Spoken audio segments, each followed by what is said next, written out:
네, 반갑습니다. 하나님께서 우리를 이 자리에 함께 불러 모아주신 줄로 믿습니다.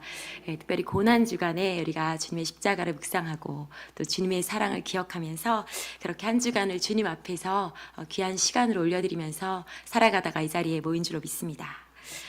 주님께서 우리의 죄를 대속하시고자 정말 이 땅 가운데 겸손하게 육신을 입고 오시고 우리의 죄를 대신하여서 모진 고난을 당하시고 십자가에 그 생명을 주심으로 정말 우리를 하나님의 자녀 삼아 주셨습니다. 아멘. 예수님의 이 성육신과 죽으심과 또 죽음을 이기신 그 부활하심의 그 복음의 능력이 그때부터 지금까지 온 세계의 열방의 수많은 사람들을 정말 주님 택하신 모든 사람들을 살리고 계시는 능력으로 역사하고 있습니다. 이 복음을 듣고 믿는 자들은 죄와 사망의 권세로부터 해방을 받았고 또 구원을 받았고 하나님의 자녀가 되는 권세를 얻었습니다. 이 구원을 얻은 백성들이, 복음을 들은 자들이 너무나 기뻐서 그 기쁨과 감사를 이기지 못하고 또다시 복음을 증거하죠. 그리고 그 복음을 증거하는 자들은 처음부터 지금까지 복음을 증거하면서 고난과 핍박을 당하였습니다. 초대교회로부터 지금까지 교회는 이 핍박과 고난을 당하고 심지어 죽음까지, 생명까지 주님께 드리던 그것을 당연한 것으로 아는 그런 공동체였습니다.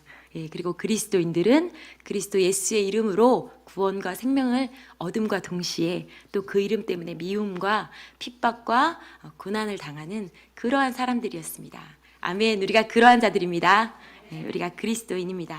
예수로 살았고 또 예수로 죽는 그런 사람들이 바로 우리들인 줄로 믿습니다. 사도 바울도 예수를 만나서 진리를 얻고 그 밝은 빛을 보고 그 기쁨을 누리고 동시에 주님이 정하신 그 십자가의 길을 가셨습니다. 그렇죠? 그래서 골로새서 1장 24절을 말씀해 보면 바울이 이렇게 고백합니다. 나는 이제 너희를 위하여 받는 괴로움을 기뻐하고 그리스도의 남은 고난을 그의 몸된 교회를 위하여 내 육체에 채우노라.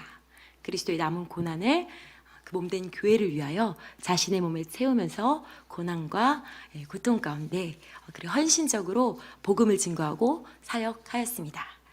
그 사도 바울의 그 고난은 고스란히 초대교회 가운데 이어지게 됩니다. 그래서 초대교회 가운데 우리가 자세히 알기도 하고 또 모르기도 하지만 정말 수많은 그 핍박들이 있었습니다. 히브리서에 보면요, 그것들을 우리가 얼만큼 심한 고난이었을지 상상해 볼 수 있는 그런 말씀들이 기록되어 있잖아요. 11장 34절부터 38절 말씀 보면요, 불의 세력을 멸하기도 하며 칼날을 피하기도 하며 연약한 가운데 강하게 되기도 하며 전쟁이 용감하게 되어 이방 사람들의 진을 물리치기도 하며 여자들은 자기의 죽은 자들을 부활로 받아들이기도 하며 또 어떤 이들은 더 좋은 부활을 얻고자 하여 심한 고문을 받되 구차히 풀려나기를 원하지 아니하였으며 또 어떤 이들은 조롱과 채찍질 뿐 아니라 결박과 옥에 갇히는 시련도 받았으며 돌로 치는 것과 톱으로 켜는 것과 시험과 칼로 죽임을 당하고 양과 염소의 가죽을 입고 유리하여 궁핍과 환난과 확대를 받았으니 이런 사람은 세상이 감당하지 못하느니라. 그들이 광야와 산과 동굴과 토굴에 유리하였느니라. 우리가 상상하기도 어려운 그런 고난과 핍박이 초대교회 가운데 있었다고 합니다. 그러나 그들은, 우리 모든 초대교회의 그리스도인들은 그 환난과 어려움 가운데도 믿음을 지키고 주님이 찾으시는 그 믿음을 끝까지 드렸습니다. 이것이 초대교회의 신앙이고 우리가 본받고 따라야 할 그 믿음의 사람들의 오리지널한 삶의 모습인 줄로 믿습니다. PPT 보실까요?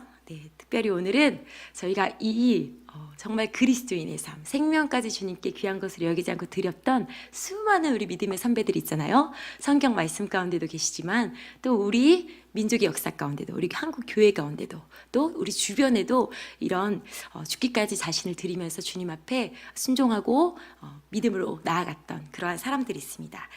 그러한 분들의 이야기를 함께 나누려고 합니다. 양화진에 가보신 분 있으세요? 네, 양화진에 가면 선교사와 선교사 자녀들 약 450명이 묻혀있는 선교사 무덤의 공원이라고 해야 될까요? 묘원이 있습니다. 거기에 가면요, 또 이렇게 이 선교사들에 대한 기록과 한국 교회의 그 초대교회의 역사들이 기록되어 있는 전시관이 있어요. 거기에 이렇게 써 있는 거죠. 하나님이 조선을 사랑하사. 네, 이처럼 사랑하사. 하나님께서 우리 민족을 너무나 사랑하셔서 복음이 없었던 땅에 정말 200년 전만 해도 완전하게 미전도 종족이었죠. 복음이 없었고 번역된 성경이 없었고 사역자도 없었던 1300만 명의 정말 고통하던 죄와 저주 가운데 고통하던 우리 조상들이 살고 있었습니다. 거기에 하나님의 순종하는 사람들이 오셨던 거죠. 하나님께서 보내주셨던 거죠. 특별히 그 중에 첫 번째로 우리 민족 가운데 사역하러 오셔서 자기의 생명을 드렸던 선교사님이 계십니다. 바로 토마스라는 선교사님이세요. 그래서 이분이 이제 최초 개신교 선교사로서 순교를 하신 분이십니다. 1839년에 태어나서 1866년에 돌아가셨어요. 몇 살일까요? 네, 27살입니다. 27살. 정말 아름다운 청년의 때에 순교를 하신 거죠.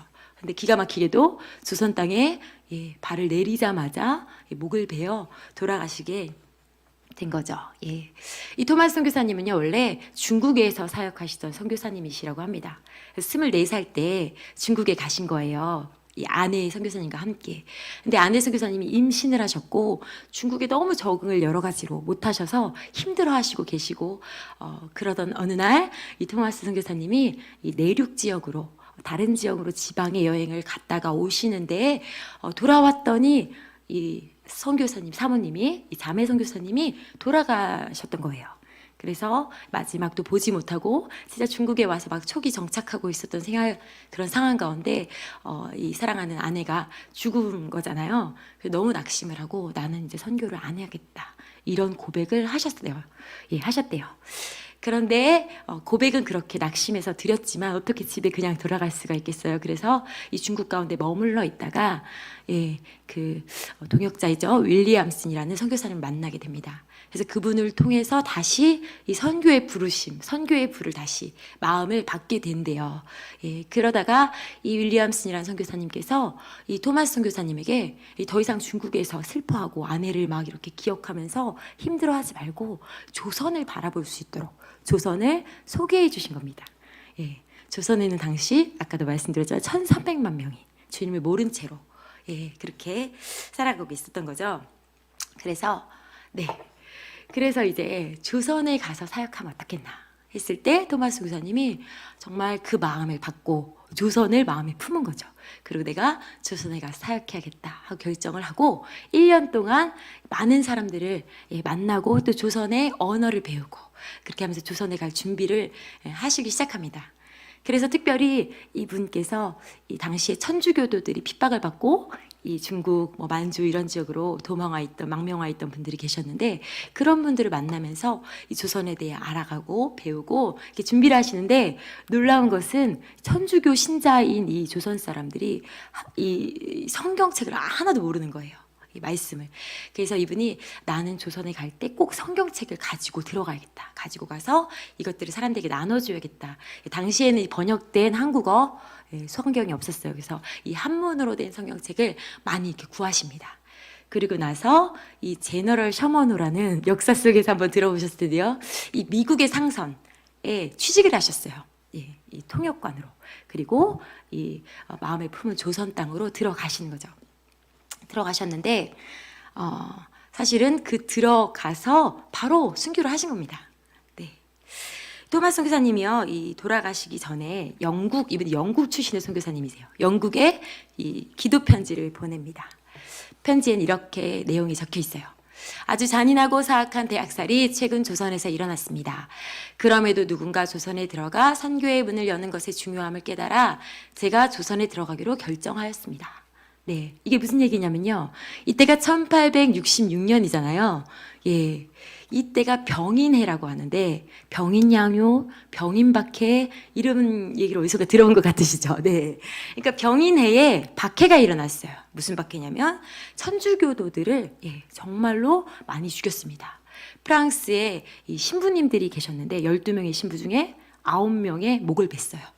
그것뿐만 아니라 이 조선 사람 천주교인 8,000명의 목을 베어버렸어요. 정말 엄청난 대학살이 일어난 거죠. 그래서 이 프랑스 신부의 목을 뱄잖아요. 그래서 프랑스가 이것들에 대해서 이제 보복하려고 일으킨 그 전투가 이제 병인 양요가 되는 거예요. 네, 어쨌든 이런 일들이 일어난 그 해에 토마스 선교사님은 하필 그 해에 조선으로 가겠다고 결정을 한 거죠.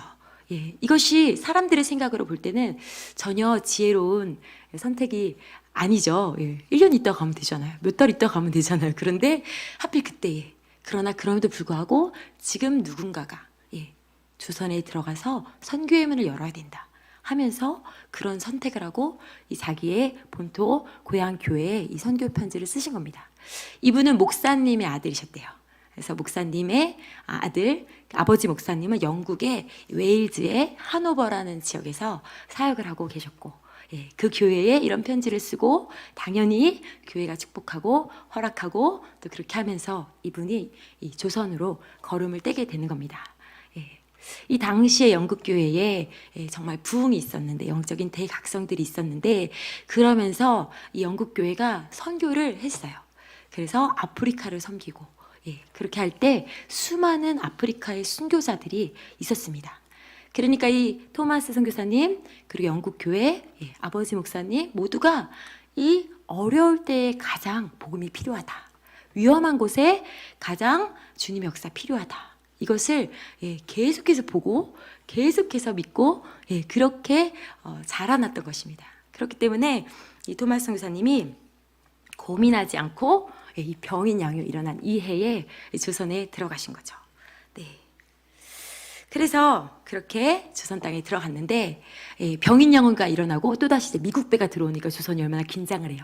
대치하고 결국에 막 이 물이 막 대동강물이 빠지고 하면서 이 배가 뭐라 그러죠? 하여튼 이렇게 움직이지 못하게 되고, 그러면서 결국에 한 사람 한 사람 배에서 내려서 이 내리는 사람마다 다 목을 베이게 되는데, 토마스 선교사님이 이 배에 탄 22명인가요? 23명의 그 탑승자 중에서 가장 늦게 내렸다고 합니다. 왜냐하면 이 성경책을 어떻게든 이렇게 건져서 구해서 불에 막 타는데, 물에 막 빠지는데 이 성경책을 구해서 조선 사람에게 전해주기 위해서 가장 늦게 배에서 내리신 거죠.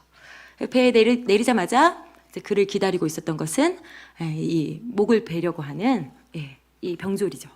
그래서 결국에는 목을 베이게 되는데, 이 토마스 선교사님의 목을 베인 박충권이라는 사람이 있습니다. 그분이 이렇게 증언을 했어요. 내가 서양 사람을 죽이는 중에 이상한 한 사람이 있었다. 내가 그를 찌르려고 할 때에 그는 두 손을 마주잡고 붉은 배를 입힌 책을 가지고 웃으면서 나에게 그 책을 받으라 했다. 그를 죽이긴 하였으나 그 책을 받지 않을 수 없어 받아왔다. 진짜 이상한 거죠. 앞에 사람들도 다 죽였고 수많은 이런 전투들을 겪었을 그런 병졸인데, 그런 병사인데 이 서양 사람을 죽이려고 하는데 웃으면서 성경을, 한국말을 배우셨잖아요. 그러니까 뭐 몇 마디는 충분히 하셨을 거 아니에요. 예수 믿으라고, 이 책을 받으라고 하면서 이 성경을 이렇게 주신 거예요. 근데 이 성경은 불온서적이잖아요. 당시에 받으면 안 되는데 받지 않을 수가 없어서 이것을 받아왔다. 그렇게 기록을 하고 있습니다. 로마가 원래 기독교를 핍박했잖아요. 그래서 우리 초대교회 성도들이 엄청난 핍박을 받은 건데, 그 로마가 국교로서 이 기독교를 인정하게 되잖아요. 콘스탄틴 황제 시절에. 근데 왜 이거를 인정했을까? 국교를 왜 인정했을까? 많은 역사가들이 여러 가지 설을, 여러 가지 이유들을 말하는데, 그 중에 가장 진짜 이게 가장 적절한 이유가 되는 것 같다라고 사람들이 이해하고 듣고 있는 것이 어떤 것이냐면, 로마의 당시에 기독교인들을 핍박하던 이 로마의 군인들이 이렇게 박충건이 토마스 선교사님의 목을 베듯이 그렇게 그들을 죽일 때에 이 우리 그리스도인, 초대교회 그리스도인들이 바로 토마스 선교사님과 같이 마지막에도 웃으면서, 마지막에도 사랑하면서, 마지막에도 복음을 증거하면서 죽어갔다는 거죠. 그렇게 복음을 들으면 어떻게 되겠어요? 결국에 주님 앞에 그 군인도 나아가게 됐겠죠. 그래서 로마에 있는 수많은 군사들이, 그 로마의 군대가 예수님을 믿게 되었대요. 많은 사람들이. 그래서 더 이상 로마는 이 군대가 믿게 된 종교를 국교로 인정하지 않을 수 없었다. 뭐 그런 이론들이 아주 지지를 받고 있다고 합니다. 원래 누가 이런 모습을 처음 우리 가운데 가르쳐 주셨죠? 바로 우리 예수님이 그렇게 십자가에서 저들을 용서하면서 그렇게 자기의 삶을 주님 앞에 드리셨습니다. 그래서 그 모델을 본받아 초대교회 성도들이 이렇게 자기를 드렸고, 우리 토마스 선교사님도 그렇게 자기의 삶을 주님 앞에 드린 거예요. 마지막까지 웃으면서 자기가 그 불 속에서, 물 속에서 건져온 성경책 한 권을 정말 주면서 예수 믿으세요, 성경 읽으세요 하면 성경책을 전해주신 거죠. 네. 그래서 이 토마스 선교사님이 그렇게 아무것도 하지 못한 채 성경책 한 권 주시고 순교하시는데, 이 순교가 정말 수많은 열매를 맺습니다. 한 알의 밀알이 땅에 떨어져 죽으면 그대로 썩어서 그대로 없어지는 것이 아니라 수많은 열매를 맺는다고 말씀하셨잖아요, 주님께서. 그래서 이 선교사님이 전해준 성경책을 누가 받았죠? 박충건 씨가 받으셨죠. 이분이 결국에는 이 성경을 받고 성경을 읽고, 성경을 읽으면 어떻게 되죠? 예수 믿죠? 예수 믿게 되신 거죠. 후에 지금의 우리 장로님과 같은 교회의 리더가 되십니다. 그리고 이 박충건의 친척인 이영태 씨께서 동일하게 이 성경으로 예수 믿게 되시고, 나중에 이분은 신학교에 가셔서 목사님이 되세요. 그리고 성경 전 66권 이 번역의 기초를 이렇게 닦으시는 그런 큰 한국교회의 역할들을 감당하시는 분으로 그렇게 세워지게 됩니다. 그리고 당시 최치량이라는 소년이 있었는데 12살이었대요. 그 소년이 그 대동강 주변에 있다가 배가 불타고 서양 사람들이 죽고 하는 모습을 멀리서 목격하게 되고, 거기 떠내려온 성경책을 죽게 되는 거죠. 신기하고 종이도 귀하고 궁금하고 그래서 주웠는데, 사실은 주스면 너무나 위험한 그런 허락되지 않는 책이잖아요. 그래서 주변 사람들이 다 그 책을 이제 빨리 처리해라, 없애라, 신고해라 막 이렇게 권면을 받고, 이 소년이 너무나 두려워서 그 책을 자기가 아는 순사에게 이제 전해준 거죠. 그래서 그 책을 누가 가져갔어요? 박영식이 가져가게 됩니다. 박영식이요, 이 책을요 자기가 이렇게 빼돌려요. 왜냐하면 종이가 귀해서 그랬다고 해요. 당시에 일반 사람들은 흙집에서 살았대요. 지금 흙집 사시는 분 없으시죠? 그래서 흙집에서 살다 보면 흙이 막 으스스 떨어진대요. 저는 그런 집에는 안 살아봤어요. 그러니까 이 흙집에 이렇게 좋은 종이를 벽지로 바르는 거죠. 그래서 이 박영식 님이 벽지를 이제 성경으로 해서 성경 말씀을 도배한 집에서 살게 되신 거예요. 결국 어떻게 됐을까요? 예수 믿게 되셨죠. 아멘. 그리고 이 최치량도 이 박영식 님의 집에 왔다 갔다 하다가 예수 믿게 되시고, 그러면서 이 집이 후에 널다리골 교회가 되는 겁니다. 그리고 이 널다리골 교회는 후에 평양 대부흥의 그 장소로서 사용받았던 장대연 교회가 되는 겁니다. 놀랍죠? 저는 이 얘기를 처음에 보고 읽고 그 소설을 보는 줄 알았어요. 어떤 소설도 이보다 놀랍고 기적적일 수가 있겠어요? 우리 주님의 역사가 이렇게 놀랍고 기적적인 줄로 믿습니다. 그래서 결국에 토마스 선교사가 아무것도 한 것 없이 그 평양 대동강변에서 돌아가셨지만, 그의 순교는 열매를 맺는데 놀라운 열매를 맺게 되는 거죠. 그래서 이 토마스 선교사님께서 순교하셨다는 소식을 들은 영국 교회의 아버지 목사님이 이런 기도를 하신 겁니다.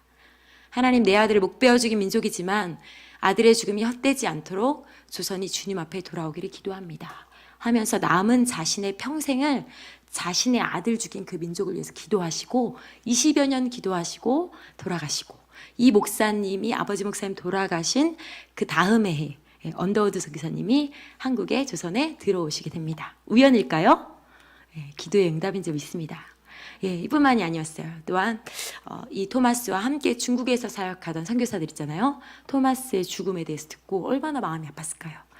아내 잃고 거기 갔는데 거기서 가자마자 또 생명을 주님께 드렸어요. 그래서 정말 슬퍼하면서 기도한 거죠. 주님, 토마스의 피가 흘러들어간 대동강 강물을 마시는 자마다 다 예수 그리스도 믿게 하여 주시옵소서 간절하게 기도하셨습니다. 그리고 자기가 조선으로 또 이어서, 토마스에 이어서 헌신하는 일들이 일어나게 됩니다. 그래서 뭐 존 로스, 맥켄타이어 이런 선교사님들이 조선에 헌신해서 조선 사역을 하는데요. 이분들을 통해서 최초의 한국인 청년들 4명에게 세례를 주기도 하고 쪽복음을 번역하기도 하고 이러한 교회를 세우는 역사들이 이 토마스 선교사님의 순교를 통해서 점점 뜨겁게 이 조선의 가운데 일어나게 되는 것들을 우리가 역사 속에서 볼 수가 있습니다. 하나님께 살아계십니다. 아멘. 또 한 분의 제가 아주 좋아하고 또 정말 많은 은혜를 받은 선교사님이 있으세요.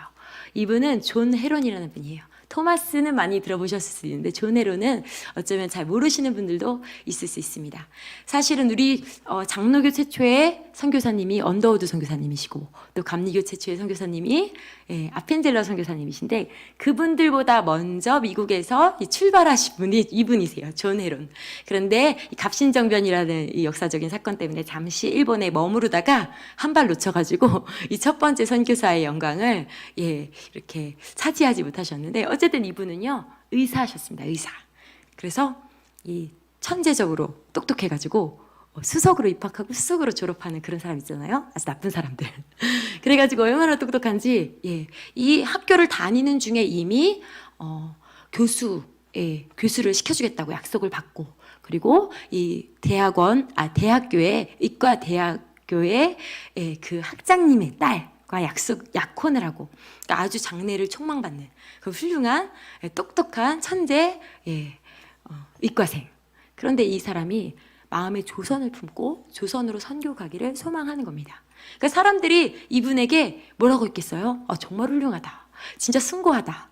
빨리 조선에 가라. 이렇게 했으면 좋았겠지만 그렇지 않으신 거죠. 네가 조선에 왜 가냐? 너처럼 천재적인 이 의학자가 여기서 할 일은 따로 있다. 신약을 개발하고 좋은 어떤 치료법들을 개발해서 수많은 사람, 인류를 살리는 게 너의 사명 아니겠냐 하면서 조선에 가지 말라고 하고 학교에 붙잡고 교수직으로 여러 가지로 그러면서 이 선교에 가는 것들에 대해서 반대를 하는 거죠. 그러니까 존 헤론 선교사님 엄청 고민을 하셨겠죠. 조선에 가야 되나 여기 남아야 되나. 그때 약혼녀도 반대를 하는 거죠. 조선에 가지 말자고요. 왜냐하면 조선은 가난하고 전염병도 심각하고 그리고 조선말도 어렵고 너무 멀고 당시에 배를 타고 2달 가야 되는 그런 거리 가운데 있으니까 조선에 대한 자세한 정보도 없고요. 그러니까 약혼녀는 정말 조선에 가기 싫은 거죠. 그래서 가지 말자고 가면 파혼하자고 그런 얘기를 할 때 존 헤론 선교사님이 아주 멋있는 말씀을 하세요. 이런 이야기들 첫째, 둘째, 셋째 조선이 이렇기 때문에 가지 말았으면 좋겠습니다. 그런 이야기들을 할 때 이 선교사님께서 그것은 내가 조선에 가지 말아야 할 이유가 아니라 더 빨리 가야 할 이유입니다. 가난하니까 사람들이 전염병으로 죽으니까 조선말이 어려우니까 하루라도 더 빨리 가야 됩니다. 그러면서 정말 멋있는 말을 하시는데요. 다른 사람들은 가지 말아야 할 이유, 그게 나에게는 반드시 가야 할 이유가 될 때 나는 그것을 사랑하고 있는 겁니다. 남들은 조선이 위험해서 더러워서 가난해서 위험해서 말이 어려워서 못 간다고 해요. 그런데 나는 그래서 더 가야 하고 나는 정말 조선을 사랑하고 있습니다. 그렇게 고백하신 거죠. 그래서 약혼녀의 마음이 돌아서고 함께 조선으로 사역을 하러 오시는 겁니다. 천재 의학자가 조선에 선교사로 왔어요. 그런데 조선의 당시 의학 상황은 우리가 자세히 이야기하지 않는데 아시잖아요. 짐작할 수 있잖아요. 의사도 없었고 약도 없었고 지금 우리나라가 이렇게 잘 살고 이렇게 발전했는데도 우리가 코로나라는 전염병 때문에 여러 가지 이런 통제와 제한을 받고 있는데 당시에도요 정말 콜레라, 장티푸스 이런 열병들 이런 사람이 죽는 병들이 유행하고 있었고 그래서 조선이 이 전염병에 대처했는데 어떻게 대처했냐면요. 이 한 마을에서 전염병이 발생하면 거기에 의사를 보낼 수가 없잖아요. 의사가 없어요. 약을 보낼 수도 없어요. 약이 없어요. 그러니까 군대가 가서 그 마을을 진압하고 그 마을에 다 퍼지고 죽고 할 때까지 조금 놔뒀다가 그 마을을 불태워버렸다고 해요. 그렇게 하는 것이 온 조선에 온 한양에 이 역병이 돌지 않게 하는 조선의 이런 방역 방법이었다고 해요. 그렇게 의료적인 상황이 정말 열악했던 이 조선 땅 가운데 천재 의사 왔잖아요. 근데 뭐 할 수 있었겠어요? 사실은 할 수 있는 게 없죠. 그래서 이 존 헤론 선교사님이 언더우드 선교사와 함께 그 전염병 난 마을을 다니면서 복음을 전하고 치료해주고 처치해주고 그렇게 하다가 결국에는 한국에 도착한 지 5년 만에 돌아가시는 거죠. 순교를 하시는 거죠. 네. 그래서 보시면 32살의 나이에 순교를 하셨습니다. 이 존 헤론이 돌아가셨는데 묻어야 되잖아요. 그런데 조선 사람의 당시 마음이 열려있지 않았다고 해요. 저희가 지금 열방을 가면 열방 사람들은 우리 한국 사람 너무 좋아하고 사랑합니다. 막 안방까지 내주면서 저희들을 초대해요.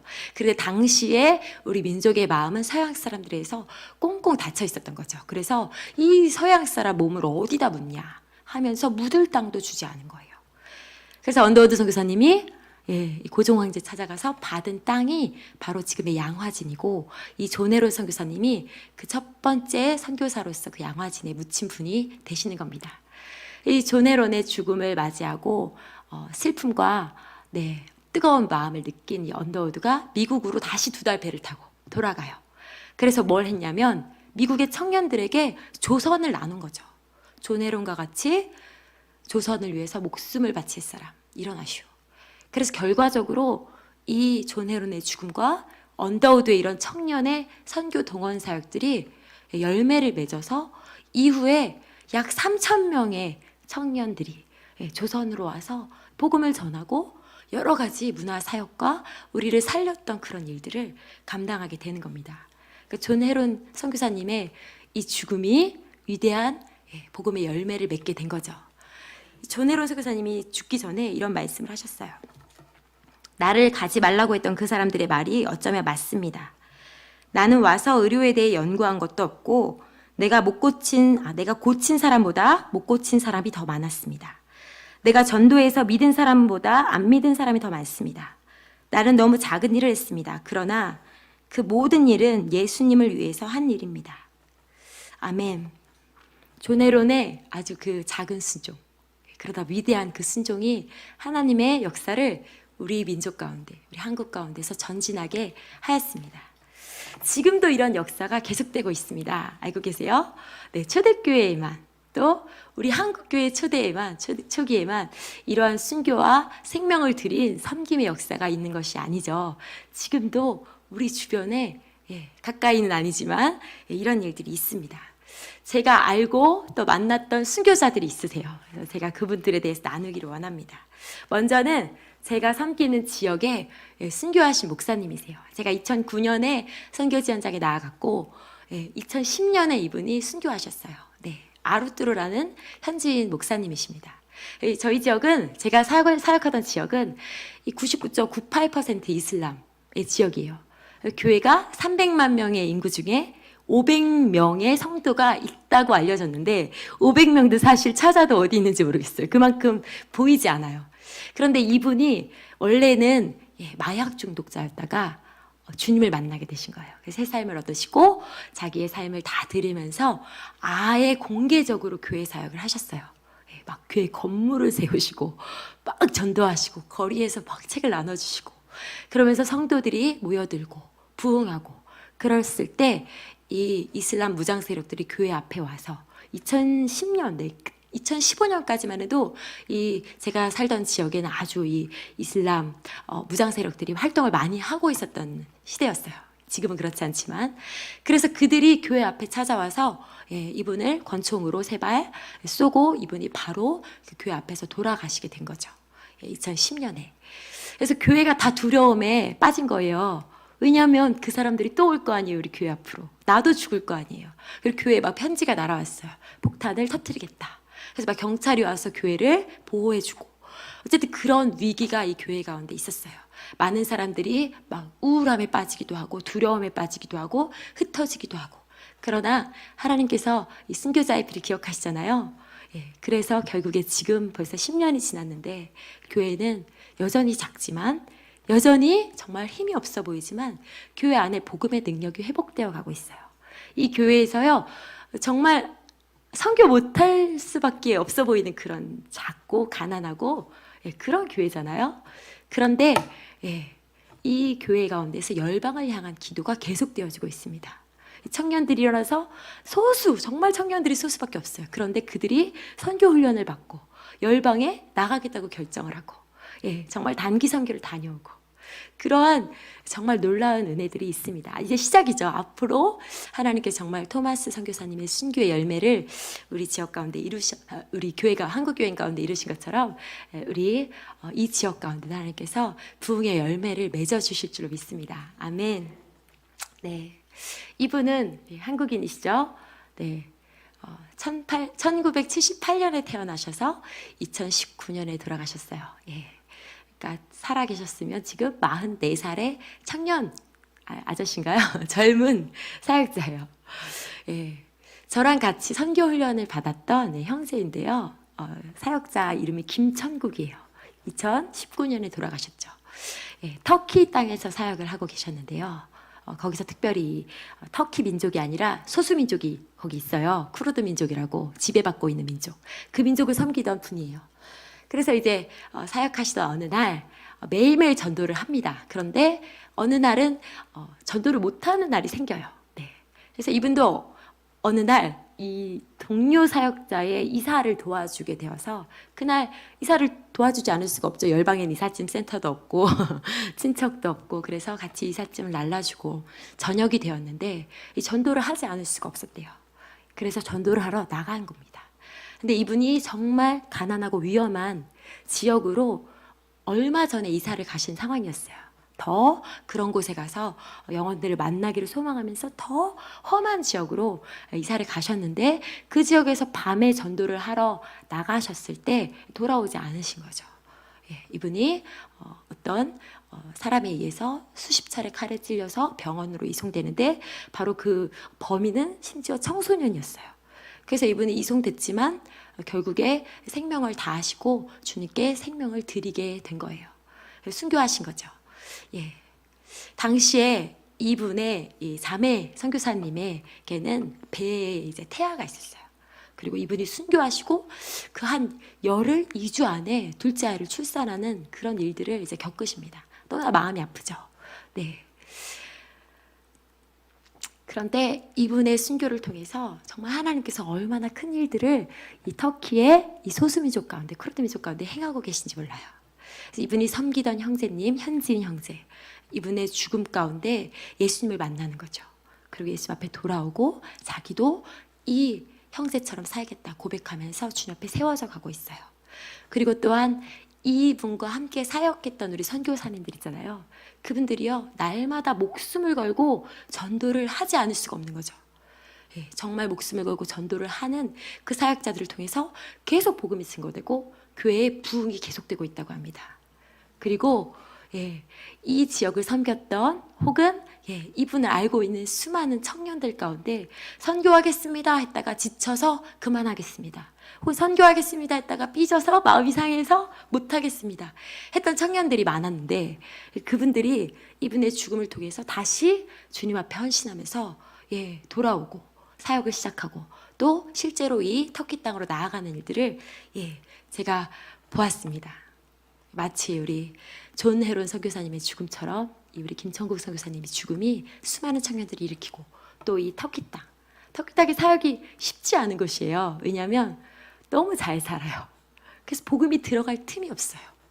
가면 한국과 똑같아요. 그래서 원래는 선교사들이 사실 많거든요, 거기. 그런데 선교사의 무덤이라고 부르는 곳입니다. 왜냐하면 사람들의 마음에 가난함이 없고 선교사 자신도 그 땅에 적응하면서 그냥 살아가게 될 수밖에 없는 그런 영적인 척박한 환경 가운데 있거든요. 그런데 이 순교의 미랄이 땅에 떨어져 죽음에 많은 열매를 맺어가기 시작했습니다. 어떤 토마스 선교사님의 죽음, 존 헤론 선교사님의 죽음, 위대하고 아름다운데 저에게는 막 이렇게 많이 와닿진 않았어요. 그런데 저와 선교훈련 같이 받은 우리 지체가 돌아가셨잖아요. 순교하셨잖아요. 이 사건을 보면서 정말 제가 정신을 번쩍 차리게 되었어요. 저뿐만 아니라 저희 지역에 있던 모든 우리 사역자들이 진짜 주님 앞에 다시 마음을 드리는 그런 기회가 주님 앞에 있었던 것 같습니다. 우리도 사실은 죽으러 왔었는데 어느 틈에가 살아가고 있고, 우리도 사실은 죽기까지 헌신하기 위해서 왔는데 여기서 불평하고 있는 우리의 모습을 돌아보게 되고, 우리도 다시 한번 정말 죽기까지 영혼을 사랑하는 사람으로 회복되기를 구하고, 또 정말 겸손하게 주님을 사랑하고 천국을 사모하는 사람으로 회복되기를 구하고, 그런 은혜들이 저희 사역지 또 주변의 많은 사역지들 가운데 그런 회복들이 일어나고 다시 전도운동에 불이 붙고 그런 시간들이 있었습니다. 이분이 2019년 가을에 돌아가시고, 제가 2020년 겨울, 그러니까 1월 말에 제가 기도 제목을 보신 분은 아시지만 청력 한쪽을 잃었잖아요. 그때 제가 많은 스트레스와 너무 많은 일들, 어떤 분들은 이제 선교사가 가서 전도만 하고 기도만 하고 주님과 만나고 막 이렇게 여유롭게 막 이렇게 사실 줄 알았는데 그렇지 않아요. 되게 할 일이 많습니다. 그래가지고 많은 일들과 또 이제 저희 지역에 너무나 중요한 사역들을 막 하면서 많은 스트레스, 잠도 조금 자고 막 되게 힘들었어요. 그러다가 이제 하루아침에 귀가 안 들리게 되는 상황들이 저한테 벌어진 거예요. 제가 원래 두 쪽 다 엄청 잘 들었거든요. 근데 진짜 한쪽이 안 들리게 된 거예요. 그런데 주님 앞에 제가 불평할 수도 없었고 원망할 수도 없었고, 주님 앞에 그냥 감사했어요, 정말로. 왜냐하면요, 우리 김천국 선교사가 생각이 나더라고요. 우리 형제는 복음을 증거하다가 생명을 드렸잖아요. 그런데 저도 똑같은 주님 믿고요, 저도 똑같은 선교사고요, 저도 똑같은 은혜를 받은 자예요. 그런데 제가 주님 앞에 무슨 할 말이 있어요? 정말 아무 불평하지 않았어요. 정말 주님께 이 수준이 아니라 더한 것 드릴지라도 동일하게 감사할 수 믿음 주시기를 구하고, 그렇게 드리기를 소망하는 마음. 순교를 정말 가까이서 보면서 순교가 되게 두렵잖아요, 사실은. 제 한편으로 그런 두려움, 죽음에 대한 두려움이 있어요. 그런데 순교가 영광이구나, 그런 것들을 진짜 보게 됐습니다. 우리 안에 죽음의 모든 두려움이 떠나가게 되기를 축복합니다. 아멘. 그래서 이분들을 통해서 열방에 부흥이 오는 거죠. 이 순교자들을 통해서 우리도 이분들과 동일한 예수님을 믿고 구원을 받은 주님의 백성들입니다. 고난주간뿐만 아니라 우리의 삶 전체가 주님의 고난을 묵상하고 주님의 남은 고난을 교회를 위해서 채우고, 기꺼이 우리의 모든 것을 드리는 저 여러분 되기를 원합니다. 주님 앞에 불평할 것이 무엇이겠어요? 주님이 얼마나 선하시고 우리를 사랑하시는 분이십니까? 우리가 계속해서 수요일 날 계시록 말씀을 듣고 있잖아요. 얼마나 은혜가 되는지 몰라요. 마지막 시대에 펼쳐질 앞으로 정말 그 영적인 전쟁들과 마지막의 역사들을 우리가 말씀을 통해서 정리하고 또 우리가 어떻게 살아야 되는지를 듣고 있습니다. 어떻게 된다 그랬죠? 우리 앞에 막 꽃길이 펼쳐지게 되나요? 이제 앞으로? 아니죠. 어제보단 오늘보다 내일이 더 분명한 고난과 어려움의 길이 특별히 우리 그리스도인들 가운데 펼쳐지게 된다고 말씀에 분명히 기록되어 있는 거잖아요. 이 어둠의 세력이, 사단이 한정된 기간이지만 권세를 받고 그 권세를 가지고 우리 성도들을 해하고 또 우리의 생명까지도 해하고 또 자기에게 경배하도록 하고 경배하지 않으면 죽이고 그 이름의 표를 받게 하고, 다 기억나시죠? 우리가 그런 말씀들 계속 들었잖아요. 그러니까 우리 안에 이 분명한 고난을 감당하고자 하는 신앙과 분명한 이 마지막 승리에 대한 이 믿음이 없다면 우리가 결코 이 마지막 싸움을 승리하기가 쉽지 않을 것이에요. 그래서 제가 순교하신 이 김천국 선교사님을 생각할 때 제가 이분을 알잖아요. 평범한 사람이거든요. 그런데 어떻게 순교하셨을까? 그 두려움 어떻게 이기고 주님 앞으로 가셨을까? 저와 같아도 만약에 누가 저를 그렇게 한다고 하면 정말 두렵고 주님을 배신할 수밖에 없는 그런 연약함을 가진 사람이잖아요. 근데 그것을 이기게 하시는 주님의 은혜가 정말 그분에게 마지막 순간에 부어졌겠다 하는 생각이 들었어요. 마치 우리 스데반에게 정말 하늘이 열리고 천국을 보게 하셨던 것처럼 그 고통의 순간 가운데도 하늘의 영광을 보게 하시고 하나님의 얼굴을 보게 하심으로 그 순간을 이기고 그 고난을 이기고 정말 믿음과 평안함과 감사함 가운데 주를 만나셨겠구나. 우리의 능력으로는 이 마지막 시대의 고통과 이런 어려움을 감당할 수 없을 텐데, 그러나 주님을 구하고 주님을 바라고 정말 주님만을 따르기로 결정할 때 우리 가운데 주님이 주시는 그 능력이, 주님이 보여주시는 하늘의 영광이 충만하여서 우리가 넉넉히 이 모든 마지막 싸움을 승리하게 될 줄로 믿습니다. 우리가 계시록 7장 15절에서 17절을 읽었는데요.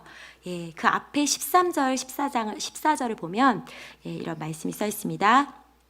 장로 중 하나가 응답하여 나에게 이르되 이 흰옷 입은 자들이 누구며 또 어디서 왔느냐?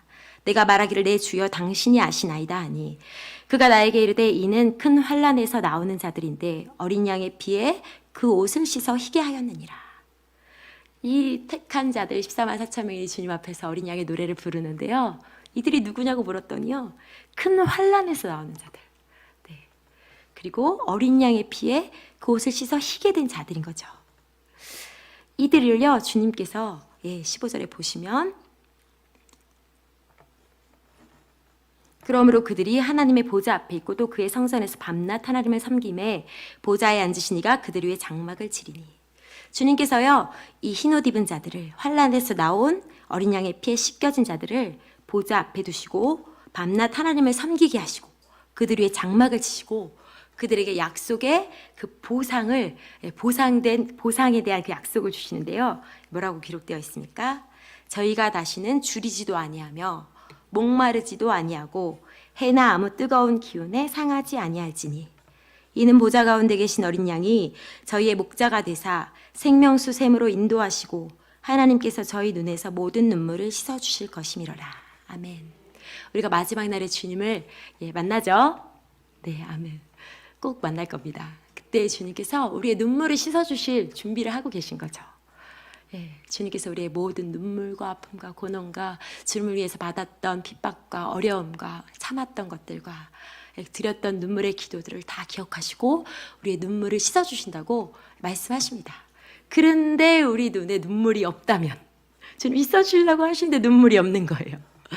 주님도 어색하고 저희도 어색하고 그런 마지막에 만남이 일어날 수 있어요. 정말 우리 눈에요, 이 나를 위한 눈물이 예비되기를 소원합니다.